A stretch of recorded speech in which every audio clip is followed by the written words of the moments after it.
English में E के बाद क्या आता है? इंग्लिश आती यस आपको? हल्की फुल्की सर। हल्की फुल्की। चलिए आप मुझे ये बताएं, इंग्लिश में ई के बाद क्या आता है? ई के बाद एफ आपको पढ़े हुए? एफ ही आता है ई के बाद। अच्छा, इंग्लिश में ई के बाद एफ अगर मैं कहूँ कि ये आपका जवाब सही नहीं है? वो आपकी मर्जी। नहीं, आप सोचें, मैं सही कह रहा हूँ जनाब। हमारे लिए तो सही है। हमारे लिए तो एफ ही है। ई के बाद एफ ही है? यस पक्के रहना? थोड़ा सा और सोच लें, शायद। ओके। नहीं आ रहा? ई के बाद क्या आता है? जी सर। ई के बाद क्या आता है? जी सर। डी। ई आता है यार। इंग्लिश आती है आपको? आती है तो ई के बाद क्या आता है?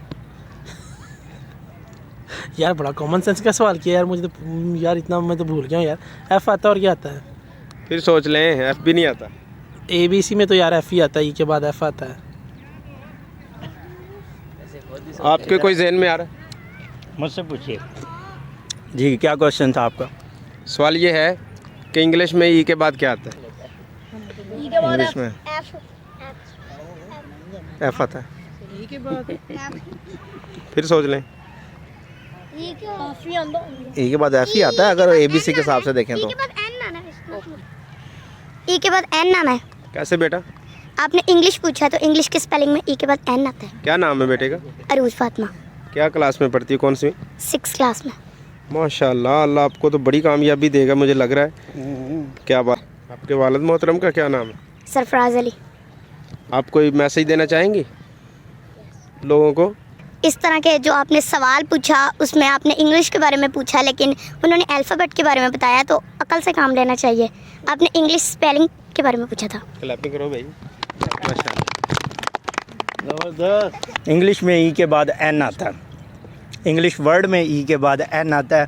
वैसे अल्फ़ाबेटिकल ऑर्डर में ई के बाद एफ आता है। माशाल्लाह, क्या बात है जी। क्लैपिंग कर दें भाई के लिए। ई के बाद क्या आता है? जी सर। ई के बाद आता है N. F E N. G. E N, English में ई के बाद एन आता है। वो भाई एफ कह रहे हैं। नहीं नहीं, मैं एन कह रहा हूँ, अब आप बताएंगे सही कौन सा है। ये आप क्या कहना चाह रहे हैं? मेरे ख्याल से एफ आता है। आप चलें वो ठीक है, आप बताएं किसका सही जवाब।